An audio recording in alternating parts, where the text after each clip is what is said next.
Senhor Deus, aqui nos apresentamos a Ti em oração, Senhor, porque Tu és sim essa fonte de vida, esse manancial que jorra, Senhor, dia e noite, sem parar, desde a eternidade à eternidade.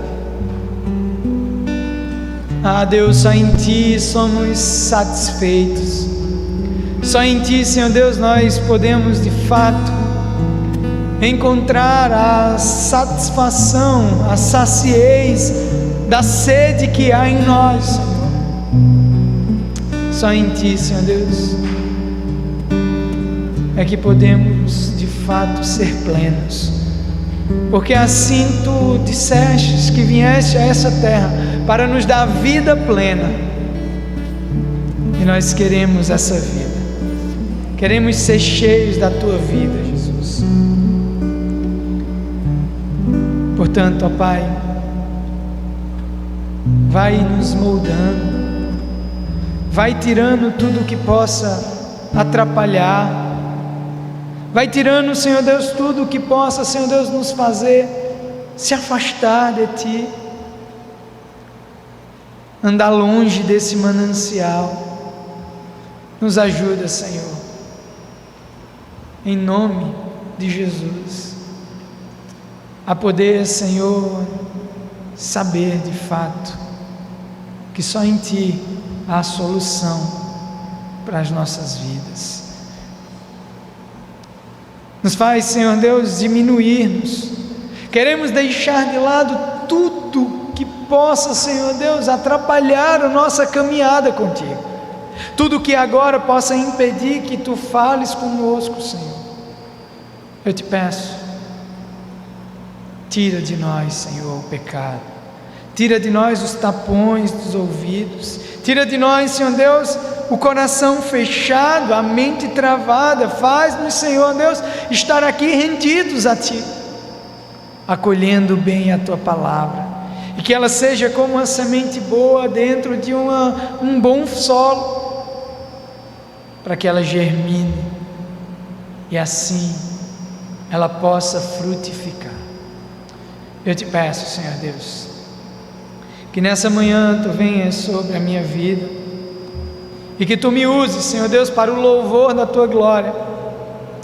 Ah, Pai, eu te peço, mesmo sabendo eu as minhas limitações, sabendo do meu estado, sabendo que sou falho e pecador, eu te peço, usa-me, Senhor Deus, que não sejam as minhas palavras, mas as Tuas palavras. Por isso, Senhor Deus, eu te peço, faz, Senhor, bem-aventuradas as palavras dos meus lábios e o meditar do meu coração diante da Tua face, ó rocha minha e Redentor meu. Amém e amém. Amados, não vou ler como de costume, pelo texto ser um pouco extenso, mas eu peço que você fique com a sua Bíblia aberta, porque no decorrer desse sermão nós vamos estar olhando e voltando para alguns versos desse capítulo. Mas olha, eu quero falar hoje pela manhã sobre identidade. Temos falado já alguns domingos sobre isso, e identidade é algo que muito importa para nós. É muito importante para as nossas vidas, porque não ter uma identidade formada, não saber de fato quem somos, não estar fincado na raiz daquilo que você é de fato, faz você andar de um lado para o outro, sendo soprado por todo o vento que tenta te levar, por toda a ideia que as pessoas impregnam em você, por tudo aquilo que as pessoas colocam sobre a sua vida. Amados, quem você é? Sabe, essa pergunta ela é simples, mas ela é complexa de alguma maneira de respondermos, se não tivermos de fato sabedoria de onde buscar. A nossa identidade, nós precisamos entender que ela se dará por meio de responder duas perguntas, e elas são: de onde você veio e para onde você vai. A identidade tem a ver com a nossa origem e com o nosso destino. Certo dia, os fariseus, os doutores da lei, estavam ali junto de Jesus e os interrogando e perguntando. Jesus falou a eles que eles não o conheciam, que eles não sabiam quem ele era, porque eles não sabiam nem de onde ele veio, nem para onde ele vai. E ele diz: eu sei quem eu sou. E ele começa a anunciar, quando ele diz: eu sou a luz do mundo, quem andará por mim, quem me seguir não andará em trevas. E eles dizem: como você pode testificar acerca de você mesmo? E ele diz: porque eu sei de onde eu vim e para onde eu vou. E você? Você sabe de onde você veio e para onde você vai? Será que você tem a noção qual é a sua origem, qual é o seu destino? E antes que você me responda que o seu destino é o céu, eu quero dizer que não. O seu destino não é o céu, essa é a sua origem. Porque daqueles, Jesus diz, aqueles que nasceram do alto se revestiram. Sabe, nós quando aceitamos a Jesus, assumimos essa nova identidade. O céu não é o nosso destino, o céu é a nossa origem. É talvez para onde a gente vai voltar, mas é a nossa origem. O nosso destino, amados, tem a ver com outra coisa. O nosso destino tem a ver com a nossa missão. O que Deus te chamou, onde Deus Ele quer te usar, esse é o seu destino. Onde Deus, você que assumiu a nova identidade em Cristo, onde Deus está te colocando para você transformar. Sabe, o seu destino é aquele a qual Jesus também anuncia sobre ele: eu vim para dar a minha vida e dar ela por muitos. O nosso destino é morrer para que vidas sejam geradas. Essa é a nossa identidade. Nós nascemos em Cristo e de Cristo nós nos revestimos e assumimos agora um novo nome. O nosso nome agora é esse: Cristo. Sabe, você é Cristo. E você vai dizer: pastor, que heresia é essa? Não, a Bíblia fala que nós somos o corpo de Cristo. Você é parte de Cristo, e onde você for, Cristo quer estar ali. Se você vive essa identidade, Cristo estará ali. Agora, amados, muita coisa tem se levantado para desvirtuar a nossa identidade. Muitas são as investidas de Satanás para mexer em quem nós somos. Veja, desde o princípio foi assim. Quando a serpente foi falar com Eva, ela mexeu na identidade de Eva. Ela faz uma pergunta inocente. Ela diz: olha, o que foi que Deus te disse? Qual foi a ordem de Deus? E a mulher então responde: ele disse que nós poderíamos comer de todas as árvores do jardim, exceto a árvore do conhecimento do bem e do mal, porque no dia que dela comer, certamente morreremos. E ele responde: certamente não morrerás. E agora ele lança o seu veneno para macular a identidade daquela mulher, para mexer na identidade da humanidade, assim como ele faz comigo e com você. Porque no dia que dela comer, Deus sabe que você se tornará como Ele. Sabe, amados, a nossa identidade, ela precisa estar firmada. Daniel, ele foi um jovem que conheceu a sua identidade com precisão. Daniel, ele foi educado na sua primeira e segunda infância pela cultura israelita. Ele era judeu, ele conhecia a Deus, ele sabia quem Deus era e sabia quem ele era. Ele foi forjado nisso. Sabe, além disso, além dele saber quem ele era, Daniel sabia qual era o papel que ele deveria cumprir. Daniel, ele tinha a sua missão bem definida. Nós, como cristãos, nós precisamos saber isso. quem somos e o que eu e você precisamos cumprir. Porque diante dessa confusão em que nós vivemos nesse mundo, diante dessa Babel, sabe, dessa confusão de linguagem, dessa confusão de informação, dessa confusão de propósito que esse mundo vive, eu e você temos que aprender com Daniel para sermos Betel, isso é, ser uma casa de Deus onde Ele nos colocar, e abençoar o lugar onde nós formos postos, colocados. E aí eu te pergunto, quem você é mais uma vez? Sabe, nesse texto Daniel nos apresenta pela sua vida alguns aspectos para que eu e você possamos viver com firmeza a nossa identidade. Em primeiro lugar, eu e você precisamos saber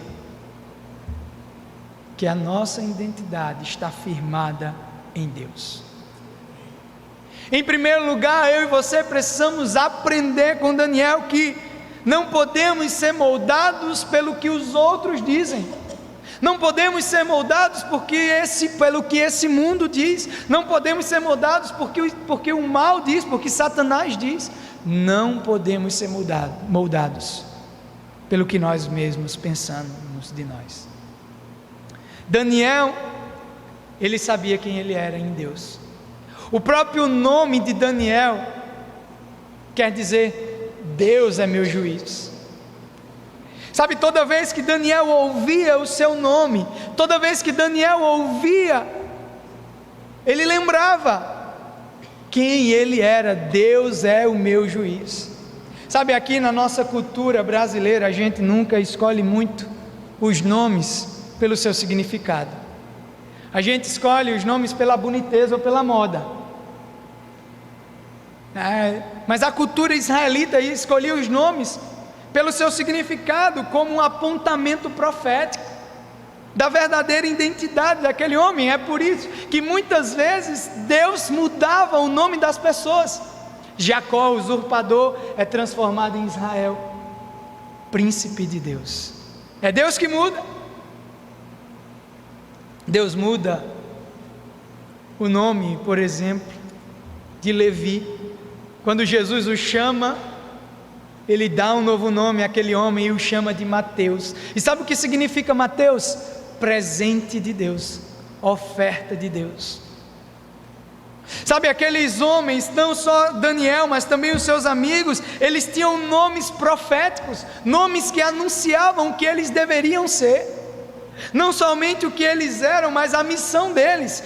Deus é meu juiz, então eu vou agir em coerência com o meu nome. Sabe, o nome das nossas filhas nós escolhemos não pela boniteza, mas a gente orava e profeticamente anunciamos. O nome Nicole é aquela que conduz o povo à vitória. Luísa é guerreira valente.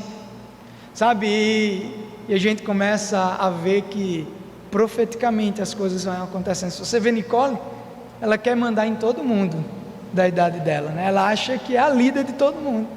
Luísa já desde novo precisou enfrentar muitas batalhas na barriga.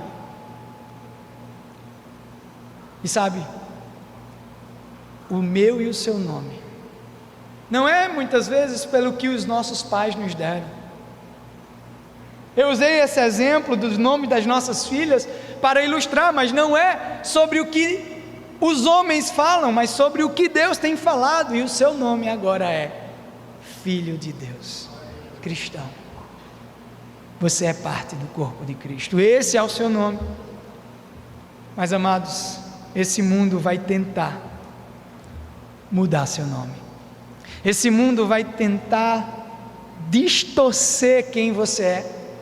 A primeira coisa é que quando Daniel e eles são levados cativos, Israel estava vivendo um caos. Israel estava vivendo um tempo, sabe, em que o povo tinha se prostituído com muitos deuses, o povo tinha se afastado de Deus, o povo tinha desobedecido à lei de Deus. Deus então tinha enviado castigo para aquele povo, porque tinha tirado a mão, e aquele povo sofreu para lutar com a sua própria mão, e eles foram levados então cativos para a região da Babilônia. E a Babilônia é a representação do mal. A Babilônia é a cidade do mal, é o lugar onde há as devassidões. E a gente tem vivido, nós temos vivido em uma Babilônia. E sabe qual é a primeira coisa que a Babilônia faz conosco? É mudar o nosso nome. Veja que Daniel, ao chegar lá, a primeira coisa que lhe fazem é: vamos mudar o nome dele, vamos batizar ele com um novo nome. Já não mais será Daniel, que é Deus, Jeová é o meu juiz, mas agora você se chamará Beltesazar, que quer dizer príncipe de Baal, príncipe de Bel, que é também uma expressão para Baal. Isso é, você é príncipe de um novo Deus, você agora é consagrado a um novo Deus, a uma nova entidade em que você vai servir. Mas Daniel não fez com que aquilo colasse nele. Não é aquilo que o povo diz que vai determinar quem você é, mas é quem Deus diz que determinará quem você é. Não é o que você está fazendo que determina quem você é. Quem você é o que determinará o que você fará. O que é que o mundo tem lançado sobre você? Sabe, muitas vezes, pais, lembrem que tudo o que sai da nossa boca são palavras proféticas, principalmente em direção aos nossos filhos. E muitas vezes a gente lança sobre os nossos filhos. Talvez você, pai, ouviu muito isso dos seus pais: você não vai dar nada, você é preguiçoso, olha que menino danado. E você sabe o que é danado? Condenado ao inferno.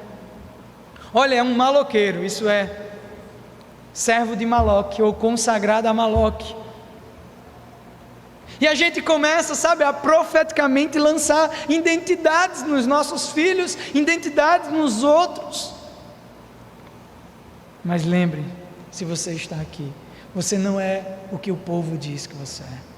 Você não é aquilo que foi lançado sobre você, você é aquilo que Deus, Ele fala sobre você, aquilo que Ele fez por meio de Cristo Jesus. Ele te comprou e Ele te deu uma nova identidade. A sua identidade deve estar firmada em Deus. Daniel sabia quem ele era. E mesmo sendo taxado de um nome diferente, ele não serviu a Baal, mas ele continuou buscando a Deus como seu justo juiz.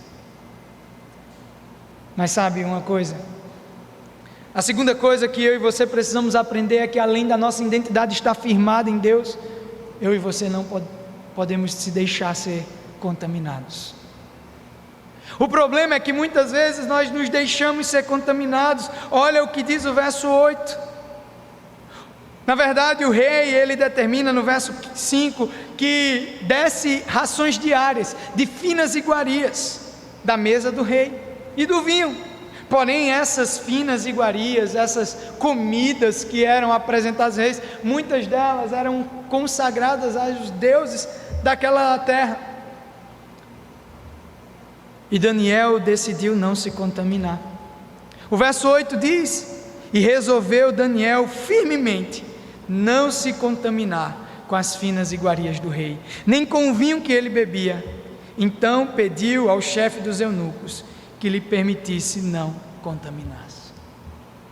Meus irmãos, Satanás tem sempre preparado um banquete para a gente e oferecido de finas iguarias, e muitas vezes temos nos alimentado desse lixo que aparenta ser gostoso, mas que só nos faz contaminar e ir distante do nosso propósito.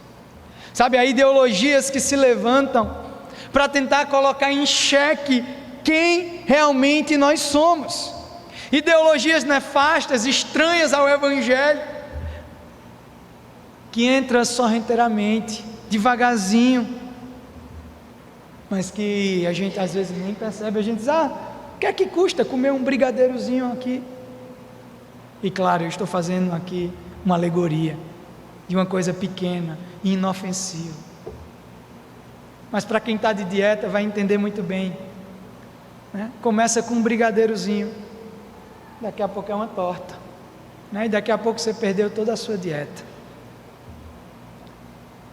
Mas amados, eu e você não podemos nos contaminar. Sabe, esse mundo tem lançado cada vez mais, e a gente pensa assim: mas isso aí não tem nada a ver, isso aqui é uma brincadeira inocente, isso aqui é uma frase inocente. Não é. Não sei quem lembra de uma música antiga, por volta de 2018, eu acho. Foi antes de eu chegar aqui essa música, acho que na transição, foi o sucesso, eu acho que daquele ano. Que tiro foi esse? Né? Daquela cantora Jojo Todinho, né? Hit de carnaval, todo mundo fez vídeo. Tinha vídeo de gente na igreja, né? Em convivência e brincando, porque o meme da internet era: que tiro foi esse? Aí todo mundo caía no chão, né? Você vai lembrar disso. E a gente brincava, né? As pessoas brincavam com aquilo, as pessoas faziam vídeos, né? Hoje é Reels, né? Na época eu não lembro qual era o nome naquela época, mas faziam, brincavam, era um meme da internet. Você sabe o que quer dizer essa expressão, que tiro? Sabe essa expressão, e se você for assistir o clipe dessa música, você vai ver. Essa expressão é uma expressão do meio LGBTQIA+, e tantas letras que pode se, né, agregar. E era uma expressão para um tiro, era uma expressão de espanto, né, de lançar alguma coisa ali e aquele grupo ficar assim espantado, né, ficar animado. E a gente cantava aquilo, e a gente dava vazão àquilo, e a gente foi se contaminando com aquilo, e devagarzinho as coisas foram aumentando, e a gente vê o que vê hoje. E eu não só falo sobre isso, sabe, John Stott, escrevendo um livro excelente, O Discípulo Radical, e chamando o compromisso, aquele que quer andar no Evangelho, o primeiro capítulo desse livro, ele vai falar sobre inconformismo, e ele vai dizer: alguém que vive em Cristo deve entender isso. Nós não fomos chamados para se contaminar com esse mundo, nós não somos daqui. Ele diz: olha, você não foi chamado para estar longe do mundo, você foi chamado para estar no mundo, mas do contrário, você não foi chamado para se contaminar com ele. Deve haver um inconformismo dentro do seu coração, em olhar para aquilo que está errado, não se adequar àquela moda, não se adequar àquela situação, mas transformar aquele lugar. Meus irmãos, será que eu e você temos tomado uma atitude como Daniel, de firmemente não se contaminar? Ou as coisas têm entrado na nossa casa?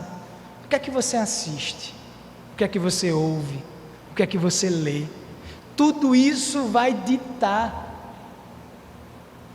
quem você se tornará. Eu costumo usar esse exemplo, mas é algo que é tão atual. Eu já uso há muito tempo, mas é tão atual, sabe? A gente começa a assistir. Veja só, quem aqui já assistiu La Casa de Papel? Quem já assistiu?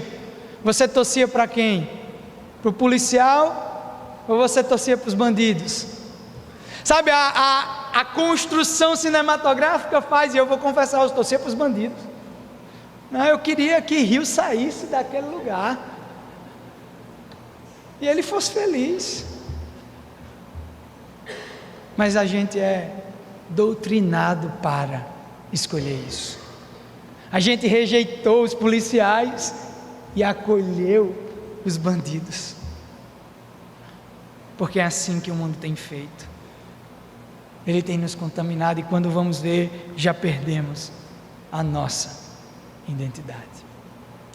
Você precisa ter uma identidade firmada em Deus, quem você é, e não se deixar ser contaminado por esse mundo, por essas ideologias, por esse mecanismo de te afastar de quem Deus te chamou para ser. E entendendo isso, você precisa ser o melhor. Eu e você somos chamados para ser os melhores de onde estivermos colocados. Veja, Daniel decidiu firmemente não se contaminar, e o texto vai dizer que Deus agiu com misericórdia. O chefe cozinheiro concordou, fez a experiência, e dado cabo de 10 dias, quando foram ver, realmente esses homens estavam com aparência melhor do que os outros. Ao cabo dos 3 anos que o rei delegou, 3 anos, imagine você, 3 anos comendo legumes e tomando água. Mas foi um propósito de firmemente não se contaminar. Ao cabo desses 3 anos, diz o texto, veja o verso 17, ora, esses 4 jovens Deus deu o conhecimento e a inteligência em toda a cultura e sabedoria, mas a Daniel deu inteligência em todas as visões. Eles continuaram, eles foram melhores do que todos. O texto vai dizer, no verso 20, em toda a matéria de sabedoria e inteligência, sobre o que o rei lhes fez perguntas, os achou 10 vezes mais doutos do que todos os magos e encantadores que havia em todo o seu reino. Quando a gente sabe a nossa identidade, a gente vai poder cumprir aquilo que Jesus disse: obras maiores vocês farão. Sabe onde você foi posto? Porque você é a imagem de Deus. Porque você foi dotado de uma capacidade excelente. Essa capacidade, ela é trazida, sabe, às nossas vidas quando nós voltamos a estar em Deus. Nós somos capazes, sabe, de possuir uma capacidade muito maior de ação. Deus te chamou para ser o melhor. Eu te pergunto, você é o melhor no que você faz? Você tem buscado ser o melhor onde você está? Porque você tem a capacidade de ter uma mente renovada. Na sua profissão, você é o melhor no que você faz? Ou você é daqueles que diz assim, não, eu já estou fazendo, já está bom. Já está bom, não preciso de mais nada não. Jovens, no seu colégio, na sua faculdade, você é o melhor? Ou você é daquele que tirou 7, está legal? Não, você é chamado a tirar 10. Somos chamados a ser os melhores, sabe por quê? Porque nisso o nome de Deus será glorificado. Nisso o nome de Deus será glorificado. Sabe por quê?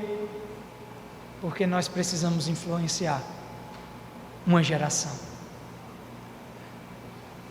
Daniel, ele continuou, diz o verso 21, continuou até o 1º ano do rei Ciro. Isso quer dizer, ele continuou exercendo essa influência. Se você for continuar a história, você vai ver que Daniel influenciou aquela geração, aquele povo, aquela Babilônia, aquela confusão, onde tinha muitos ídolos, onde tinha muitos deuses.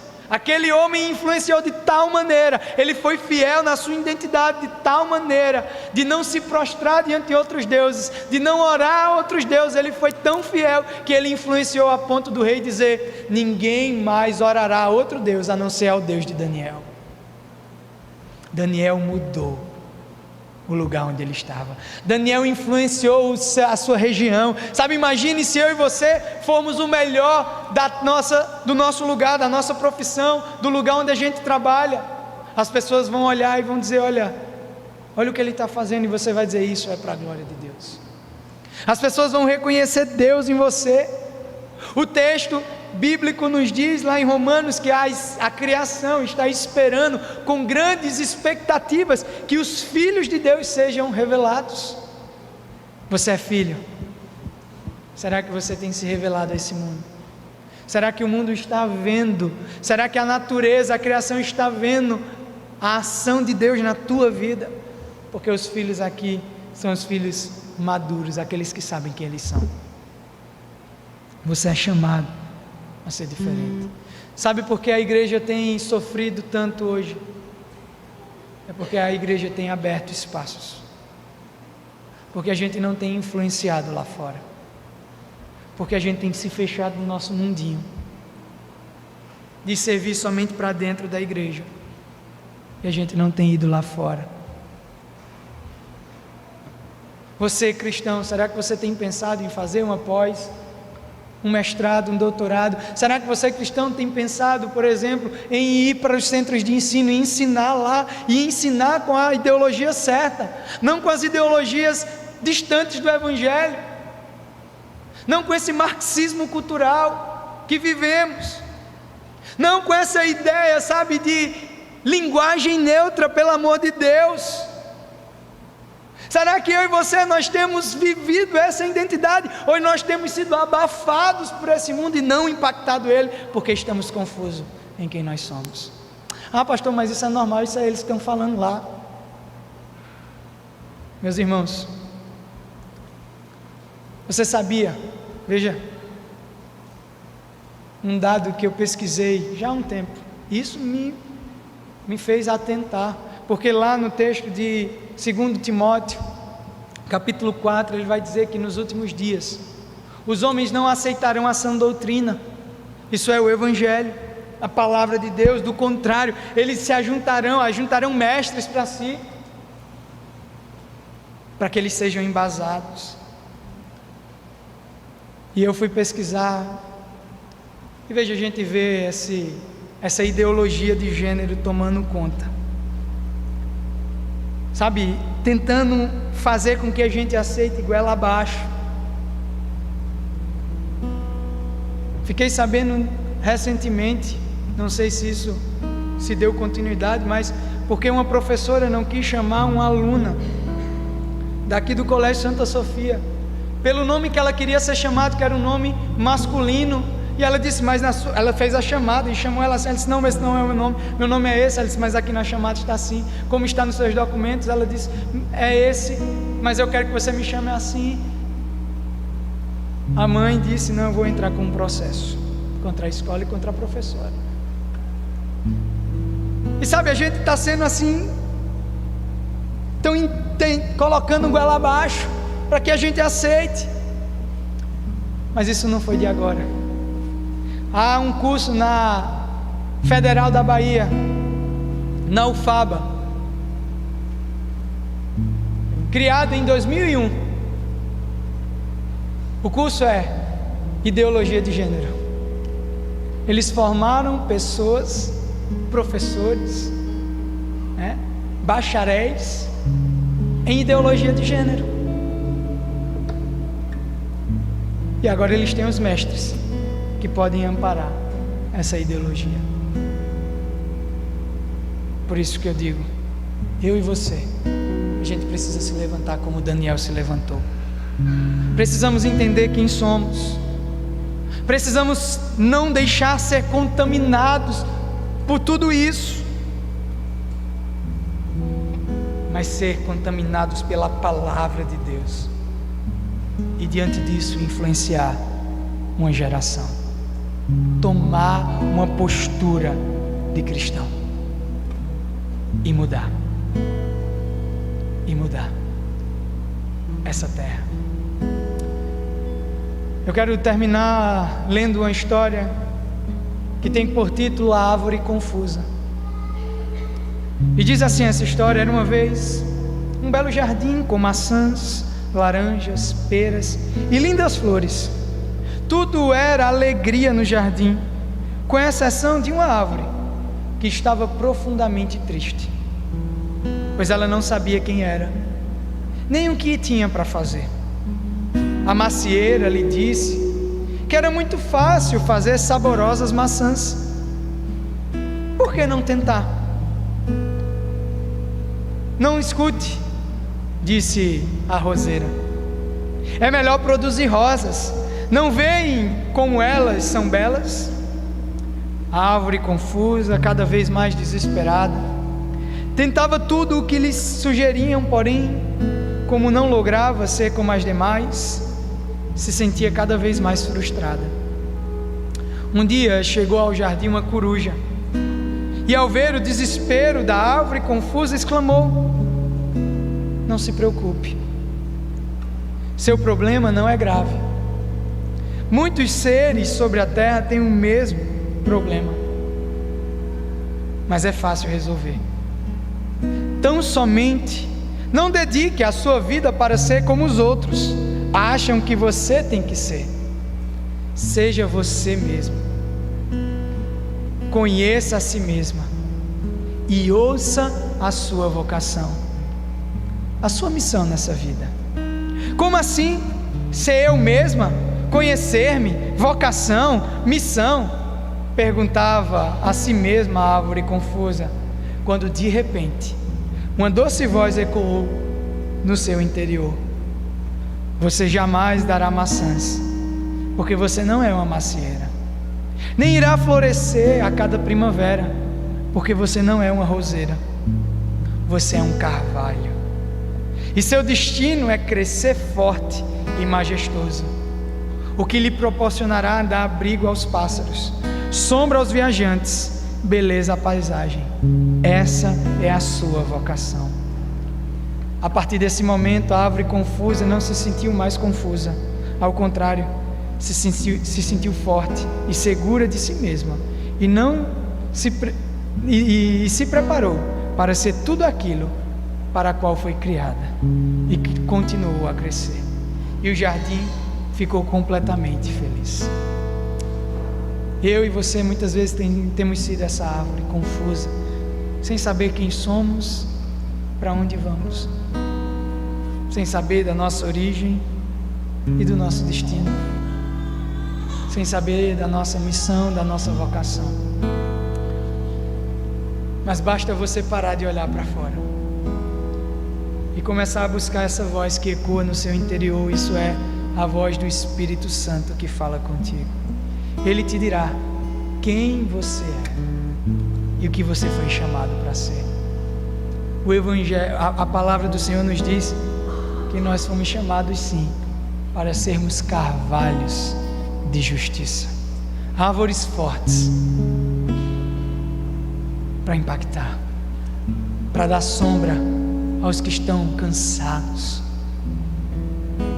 para acolher os que estão exaustos, para embelezar a esse mundo tão decaído. Viva como Daniel, se levante na sua posição e seja você, filho, filha de Deus. Carregue essa identidade, porque Deus, Ele conta contigo. Que Deus te abençoe. Vamos louvar a Ele.